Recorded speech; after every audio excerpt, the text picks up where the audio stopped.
Hello दोस्तों, नमस्कार। मैं आपका दोस्त खिलेंद्र आर्य स्वागत करता हूं आपके अपने यूट्यूब चैनल आर्य जी के जीएस में। दोस्तों, आप सभी को मालूम है कि हमने कल से संविधान की कक्षा स्टार्ट कर दी है। आज हमारी संविधान की दूसरी कक्षा है। तो हम पढ़ रहे हैं संविधान का विकास, किस प्रकार से संविधान का विकास हुआ, या हमने ब्रिटिश ईस्ट इंडिया कंपनी के अंतर्गत जो अधिनियम आए थे उनसे हमने ऐसी क्या चीज़ ली जो हम भारतीय के लिए उपयोग है, या मतलब उसका हमारे मूल अधिकारों में कोई हनन नहीं होता है। तो हम संविधान का विकास पढ़ रहे हैं कि किस प्रकार से संविधान का विकास हुआ और क्या संविधान में होना चाहिए। तो हम आज दूसरी कक्षा है हमारी संविधान की। तो दोस्तों, यदि आपको हमारी वीडियो अच्छी लग रही हो तो कृपया हमारी वीडियो को शेयर करें, सब्सक्राइब करें और लाइक करके बताएं कि किस प्रकार से आपको हमारी वीडियो अच्छी लग रही है। तो दोस्तों, हम शुरू करते हैं। तो कल हमने 1773 का रेगुलेटिंग एक्ट जान लिया था, किस प्रकार से 1773 का रेगुलेटिंग एक्ट आया था, और उसकी कमियों को दूर करने के लिए, उसकी कमियां समझने के लिए 1786 का एक्ट ऑफ सेटलमेंट भी हमने समझ लिया था। तो अब एक अगला अधिनियम आता 1784 का अधिनियम। 1784 का अधिनियम, 1784 का अधिनियम,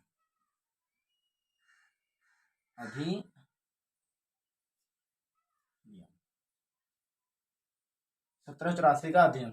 इस समय जो ब्रिटेन के प्रधानमंत्री थे वो विलियम पिट्स थे। ब्रिटेन के जो प्रधानमंत्री थे वो विलियम पिट्स थे। विलियम पिट्स, विलियम पिट्स थे। अब इन्होंने कह तो दिया था कि इन्होंने 1773 के रेगुलेटिंग एक्ट में ये कह दिया था कि यदि कोई निजी व्यापार करेगा और रिश्वत लेगा या नजराना लेगा या किसी से गिफ्ट लेगा तो उसे अपनी जॉब से हाथ धोना पड़ेगा। तो ऐसा अधिकारियों ने, यानी ब्रिटिश ईस्ट इंडिया कंपनी के सदस्यों ने ऐसा करा भी। उन्हें डर भी लगा कि हाँ हमारी नौकरी जा सकती है यदि हम ऐसा करेंगे तो। लेकिन कहीं ना कहीं उन्होंने 100% में 10%, 20% वो फिर भी कुछ ना कुछ गड़बड़ करते रहे, रिश्वत लेते रहे। तो अब जो प्रधानमंत्री बने 1784 में वो पिट्स बने, विलियम पिट्स प्रधानमंत्री बनते हैं ब्रिटेन के। अब उन्होंने क्या काम करा, उन्होंने ब्रिटिश ईस्ट इंडिया कंपनी के जो कार्य थे तो उन्होंने व्यापारिक कार्य अलग कर दिए और राजनीतिक कार्य अलग कर दिए। व्यापारिक कार्य व्यापार से संबंधित थे और राजनीतिक कार्य थे जैसे कि आक्रमण किस पे करना है, या संधि किससे करनी है, किससे युद्ध करना है, तो ये सब राजनीतिक कार्य थे। और राजनीतिक कार्य को संभालने के लिए उन्होंने 6 सदस्यों की एक कमेटी बना दी जिसे कहा गया board of control. Control of board उस समिति का नाम दे दिया गया। तो विलियम पिट्स ने क्या काम करा कि जो ब्रिटिश ईस्ट इंडिया कंपनी के कार्य थे, ब्रिटिश ईस्ट इंडिया कंपनी के जो कार्य थे, इन्होंने दो भागों में बांट दिए, 2 भागों में बांट दिए। सबसे पहले में रखा व्यापारिक कार्य, व्यापारिक कार्य, और दूसरे भाग में रख दिया राजनीतिक कार्य, राजनीतिक कार्य, राजनीतिक कार्य और व्यापारिक कार्य में इन्होंने बांट दिया। अब व्यापारिक कार्य जो थे वो व्यापार से संबंधित थे, व्यापार से संबंधित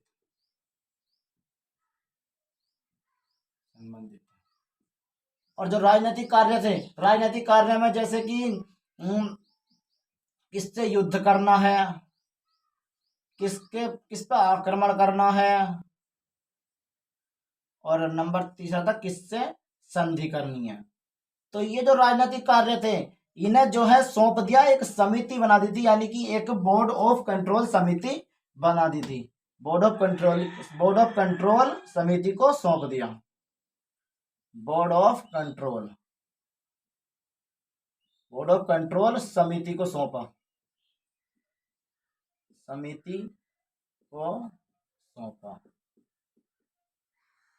और ये जो समिति बनाई थी, ये समिति बनाई किसने थी? ब्रिटेन के सम्राट ने।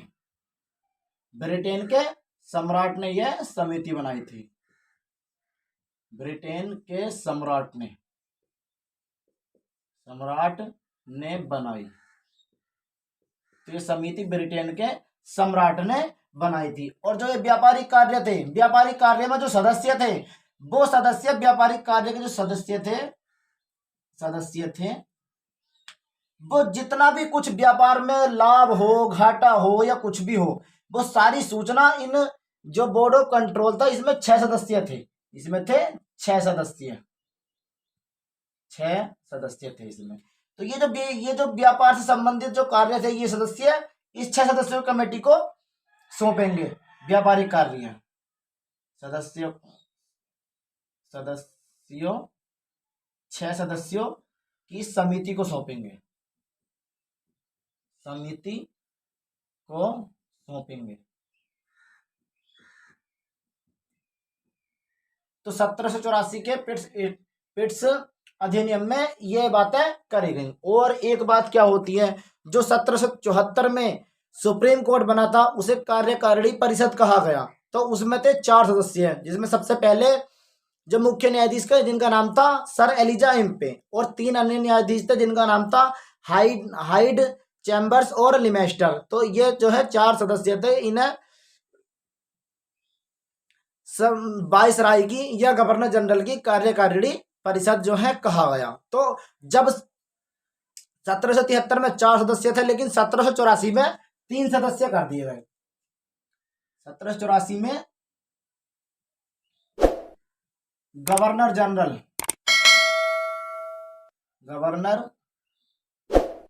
जनरल, ये हिस्ट्री का भी पॉइंट बन जाता है यही, गवर्नर जनरल की कार्यकारिणी परिषद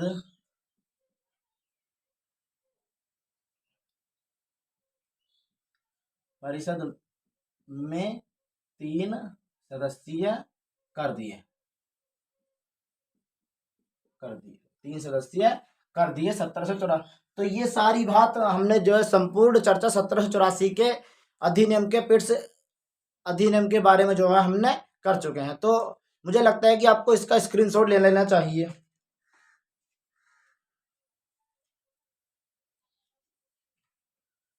तो स्क्रीनशॉट ले लिया होगा, आगे और देखते हैं।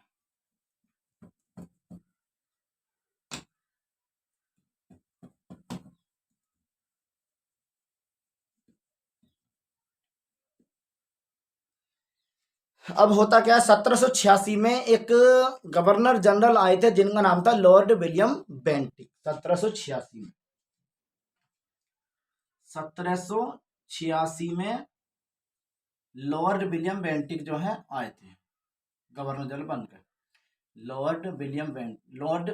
लॉर्ड कार्नवालिस, विलियम बेंटिक ने कार्नवालिस, लॉर्ड कार्नवालिस 1786 में ब्रिटिश ईस्ट इंडिया कंपनी के गवर्नर जनरल बन के आते हैं। अब ये आते हैं तो ये क्या कह के आए थे, ये कह के आए थे कि जो गवर्नर जनरल की जो कार्यकारिणी परिषद है उनका नियम मैं समाप्त कर सकता हूं। यदि उनका नियम मुझे गलत लगा तो मैं उनके नियम को समाप्त कर सकता हूं। ये जो है कार्नवालिस ने कहा। और इन्होंने क्या कहा, इन्होंने इंडिया में आके पुलिस सुधार किए। तो क्वेश्चन बन जाता है कि भारत में पुलिस का जन्मदाता या पुलिस का जनक किसे कहा जाता है। तो पुलिस का जनक इन्हीं को यानी कि कार्नवालिस को कहते हैं। और इन्होंने कहा कि मैं जो तीनों सेना है, जल थल और वायु, जो तीनों सेना, इन तीनों सेनाओं का प्रमुख मैं ही होऊंगा, कार्यकारिणी परिषद का जो है सदस्य नहीं होगा। तो कार्नवालिस ने इतनी जो है बातें कहा। अब इन्होंने क्या क्या कहा लिख लेते हैं। इन्होंने कहा कि जो कार्यकारिणी परिषद के नियमों को मैं समाप्त कर सकता हूं। कार्यकारिणी परिषद के नियमों को समाप्त कर सकता हूं, तभी जाऊंगा मैं, वरना मैं नहीं जाऊंगा। सरकार बोली ठीक है जाओ, समाप्त कर सकता हूं। एक कार्य इन्होंने ये कहा दूसरा कार्य क्या करा इन्होंने आके, इन्होंने पुलिस सुधार किया, पुलिस सुधार किया, सुव्यवस्थित तरीके से इन्होंने जो है पुलिस सुधार किए। इसलिए इसलिए इसलिए कार्नवालिस को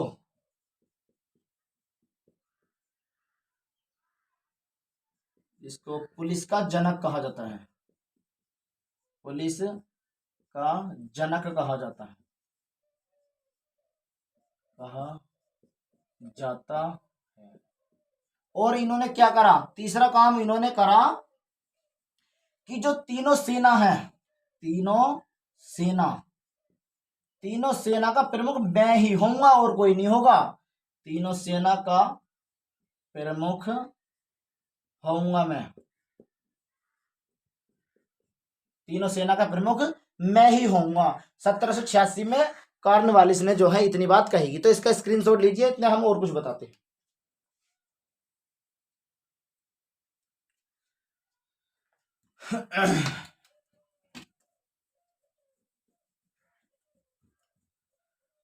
अब बारेन हेस्टिंग ने क्या काम करा था कि जिले को संभालने के लिए डिस्ट्रिक्ट मजिस्ट्रेट का पद बना दिया था, जिले को संभालने के लिए डिस्ट्रिक्ट मजिस्ट्रेट का पद बना दिया था बारेन हेस्टिंग ने। और उसने उसमें क्या क्या रखा था, उसमें कि पुलिस इसके नियंत्रण में होगी, प्रशासन इसके नियंत्रण में होएगा, राजस्व इसके नियंत्रण में होएगा, और जो है कि न्याय जो था वो भी इसके नियंत्रण में होएगा। अब कार्नवालिस ने सोचा कि यार राजस्व भी डीएम के नियंत्रण में है, पुलिस भी डीएम के नियंत्रण में है, और न्याय भी इसके नियंत्रण में है। तो ये तो ऐसे है कि इस मतलब ये तो कोई काम करेगा तो न्याय इसके नियंत्रण में आता है तो खुद न्याय दे देगा कि हाँ भैया मैं बेकसूर हूं या मेरे आदमी बेकसूर है। तो कार्नवालिस ने क्या काम करा, एक कार्नवालिस संहिता जिसे बोलते हैं, कार्नवालिस कोड, कार्नवालिस संहिता जो है इसने लाई। उसमें क्या था, उसमें इसने करा कि जो कार्यपालिका थी, जो कार्यकारिणी परिषद थी, जो कार्यपालिका थी, उसने कार्यपालिका वही थी जैसे कि राजस्व को संभालना, न्याय को संभालना, पुलिस को संभालना, प्रशासन को संभालना, ये कार्य थे सब कार्यकारिणी परिषद जो थी। तो इस कार्यपालिका में से निकाल के इसने न्याय अलग को रख दिया। तो क्वेश्चन बनता है कि कार्यपालिका से न्यायपालिका को अलग किसने किया, तो वो कार्नवालिस ने किया था। और दोस्तों यही बात हमारे संविधान में लिखी गई है अनुच्छेद 50 के तहत कि जो हमारी जो न्यायपालिका होगी वो बिल्कुल स्वतंत्र होगी, उस पर किसी मंत्री का, संसद का, राज्यसभा का, लोकसभा का, राष्ट्रपति का कोई धौंस नहीं होगा। तो हमारी जो है संविधान के अनुच्छेद 50 में बताया गया है कि न्यायपालिका कार्यपालिका से बिल्कुल स्वतंत्र रहेगी। तो इस मामले में जान जाते हैं कार्नवालिस संहिता, कार्नवालिस संहिता। अब इसमें क्या था, जो बारेन हेस्टिंग ने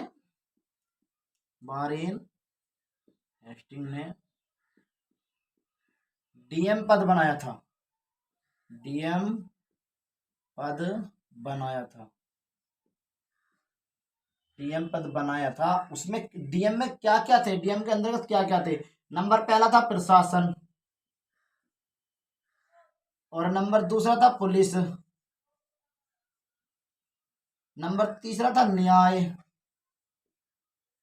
और नंबर चौथा था उसमें राजस्व। राजस्व बोले तो वित्त या पैसा। अब इसने कार्नवालिस संहिता में यही तो बात कही गई। कार्नवालिस संहिता में क्या कहा, कार्नवालिस संहिता में कहा गया, इसने एक नया पद बना दिया, नया पद बनाया जिसे डीजे कहा गया। डीजे बोले तो डिस्ट्रिक्ट जज, जिसे डीजे कहा गया, डिस्ट्रिक्ट जज, नया पद डीजे बनाया, डिस्ट्रिक्ट जज बोलेंगे। अब इसने क्या काम करा, न्याय यहां से निकाल करके इस डीजे में रख दिया, निकाल कर न्याय यहां पे रख दिया, यहां रख दिया।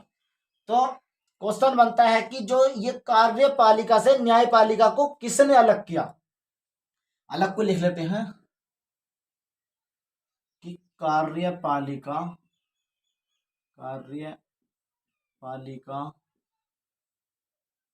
से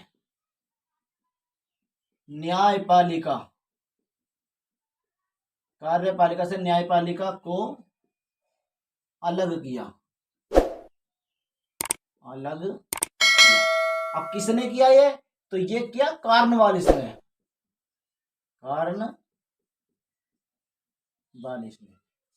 देख ही रहा है कि वारेन हेस्टिंग ने डीएम पद बनाया था, प्रशासन, पुलिस, न्याय, राजस्व उसमें रखा था, लेकिन कॉर्नवालिस संहिता यानी कॉर्नवालिस ने डीजे नया पद बना दिया और जो है न्याय पद वारेन हेस्टिंग के डीएम पद से लेकर के डीजे नए जो है नए पद को दे दिया। तो इसका हम अगर देख ले तो संविधान के आर्टिकल 50 में बिल्कुल सेम टू सेम यही बात रखी गई है डीपीएसपी में। तो दोस्तों मुझे लगता है कि आपको स्क्रीनशॉट लेना चाहिए और हमें आगे बताते हैं।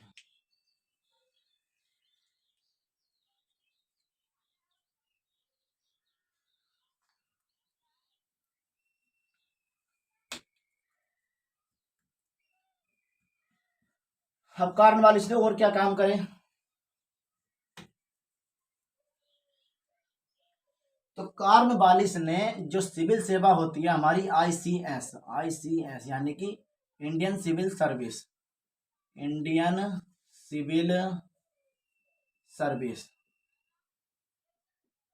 जो हमारी इंडियन सिविल सर्विस होती है, सबसे पहली बात कि इंडियन सिविल सर्विस का जनक कौन है, तो यही है कॉर्नवालिस। ये पुलिस के भी जनक हैं, लेकिन वजह एक थी उस समय कि ये ब्रिटिश ईस्ट इंडिया कंपनी की थी। ब्रिटिश ईस्ट इंडिया कंपनी की ऊंची जॉब थी, सबसे ऊंची जॉब थी। तो अब जब जैसे हमारा देश 15 अगस्त 1947 को आजाद होता है, 15 अगस्त 1947 को भारत आजाद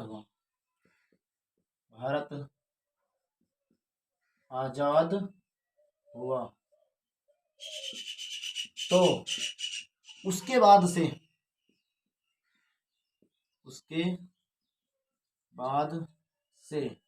यही ब्रिटिश ईस्ट इंडिया कंपनी की जो आईसीएस को 21 अप्रैल जो है अपनी सिविल सेवा बना दिया गया, अपनी इंडियन सिविल सेवा जो है बना दिया गया। 21 अप्रैल को सिविल सेवा बना दिया गया, सिविल सर्विस बना दिया गया, मतलब भारत की हुई थी। अब ये मतलब आज़ादी के बाद में ये जो आईसीएस थी पहले ब्रिटिश ईस्ट इंडिया कंपनी की थी, लेकिन अब ये इंडिया की हो गई आज़ादी के बाद में। और 21 अप्रैल जो है इसका सिविल सेवा का दिवस है, बना दिया गया।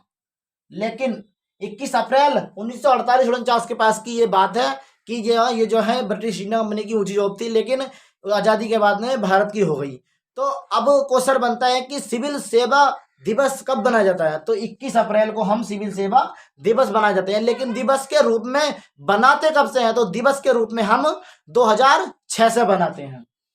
21 अप्रैल 2006 से हम सिविल सेवा दिवस मनाते हैं। सिविल सेवा दिवस मनाते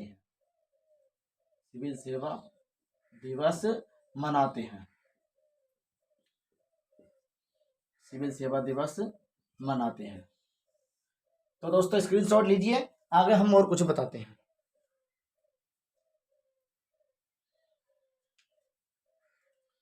तो 1784 के अधिनियम की यानी कि 1784 का पिट्स अधिनियम जो था उसकी हमने संपूर्ण चर्चा और कॉर्नवालिस की संपूर्ण चर्चा हम कर चुके हैं। अब आगे देख लेते हैं कि आगे क्या होता है। अब आगे अगला अधिनियम आता है 1793 का अधिनियम। 1793 का अधिनियम, 1793 का अधिनियम। अब 1793 के अधिनियम में क्या हुआ था, जो व्यापार था वो व्यापार जो है और जो है आगे बढ़ गया। 1793 का व्यापार 20 वर्षों के लिए और बढ़ गया। अब व्यापार तो बढ़ गया, इसमें एक काम और हुआ। इसमें और काम क्या हुआ कि जो ब्रिटिश ईस्ट इंडिया कंपनी के अधिकारी थे, सदस्य थे, उनकी जो पेंशन थी यानी कि उनकी जो तनख्वाह थी, सैलरी थी, वो ब्रिटिश ईस्ट इंडिया कंपनी देती थी। लेकिन 1793 तक उनका राज इतना बढ़ गया था भारत देश में कि 1793 के अधिनियम में जो ब्रिटिश ईस्ट इंडिया कंपनी के सदस्य थे, मेंबर थे, जो अधिकारी थे, उनकी जो पेंशन थी यानी कि उन्हें जो सैलरी दी जाती थी, उन्हें जो वेतन दिया जाता था, वो 1993 के बाद में भारतीय राजस्व से दिया जाने लगा। यानी कि जो भारत में पैसा हो रहा, जो भारत का पैसा था, उसमें से जो है पैसा ब्रिटिश ईस्ट इंडिया कंपनी के अधिकारियों को या सदस्यों को दिया जाने लगा। इसमें क्या होता है कि व्यापारिक अधिकार 20 वर्ष के लिए बढ़ा।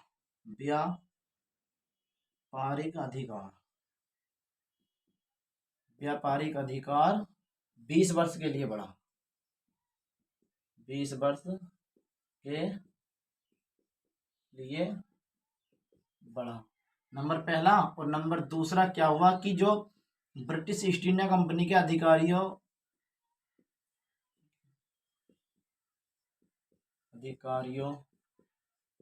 या कह सकते हैं सदस्यों का वेतन भारतीय राजस्व से दिया जाने लगा। भारतीय या भारत के पैसे से दिया जाने लगा, राजस्व वित्त से दिया जाने लगा। तो ये 1793 का अधिनियम हो गया। अब 20 वर्ष के लिए जब अधिकार बढ़ा तो 1793 में हम 20 जोड़ेंगे तो 1813 का अधिनियम आता है। 1813 का अधिनियम, 1813 का अधिनियम। अब 1813 के अधिनियम में हुआ क्या, भारत के जो लोग थे वो संस्कृत जानते थे और जो अंग्रेज लोग थे वो इंग्लिश जानते थे। तो इन्होंने क्या काम करा कि तालमेल जो है हमारा ना बिगड़े, भारतीयों का ना बिगड़े, तो इन्होंने क्या काम करा, कलकत्ता बनारस और आगरा में जो है इन्होंने 3 संस्कृत विश्वविद्यालय खोल दिए गए। और 1793 के अधिनियम में इन्होंने कहा कि 1 लाख रुपया हम प्रति वर्ष शिक्षा पे जो है खर्च करेंगे, इन्होंने कह दिया। और 1813 के अधिनियम में ही जो व्यापारिक अधिकार था, एकाधिकार था, मतलब सिर्फ ब्रिटिश ईस्ट इंडिया कंपनी के ही लोग करेंगे और कोई करेगा ही नहीं, वो एकाधिकार समाप्त कर दिया गया। लेकिन भारत के साथ चाय का और चीन देश के साथ व्यापार जो है इनका एकाधिकार रहा। जब एकाधिकार रहा इनका चीन देश के साथ और भारत की चाय के साथ, जब इन्होंने सिर्फ इन 2 चीजों पर एकाधिकार रहा और सब पे खत्म कर दिया, तो ब्रिटेन के लोग जो है यहाँ आने लगे, जो ईसाई लोग थे, जो मिशनरी थे, वो यहाँ पे आने लगे। तो हम देख लेते हैं 1813 के अधिनियम में 1 लाख रुपए शिक्षा पर खर्च करने का, शिक्षा पर खर्च करने को कहा। और आगरा, बिल्कुल सीक्वेंस है ये, कलकत्ता और बनारस में 3 संस्कृत विश्वविद्यालयों की, 3 संस्कृत विश्वविद्यालयों की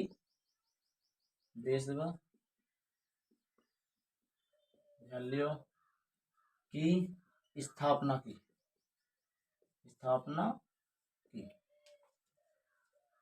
3 संस्कृत विश्वविद्यालयों की जो है स्थापना 1813 के अधिनियम में कर दी।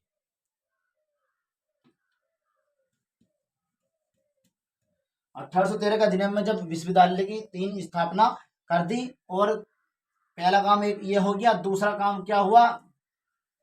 दूसरा काम जो एकाधिकार था, ब्रिटिश ईस्ट इंडिया कंपनी का जो एकाधिकार, व्यापारिक एकाधिकार था, व्यापारिक एकाधिकार था, एकाधिकार था, उसे समाप्त किया गया, समाप्त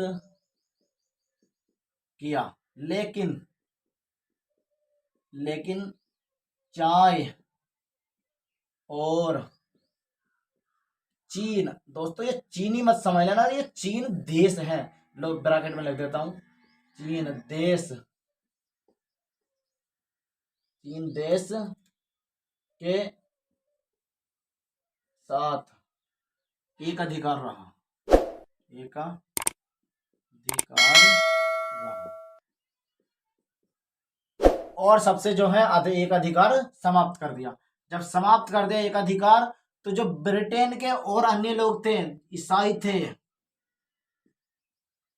मिशनरी थे, ईसाइयों को बोलते हैं मिशनरी, मिशनरियों को धर्म प्रचार प्रसार करने की अनुमति मिल गई, धर्म प्रचार प्रसार करने की अनुमति मिल गई, करने की अनुमति मिली, अनुमति मिली।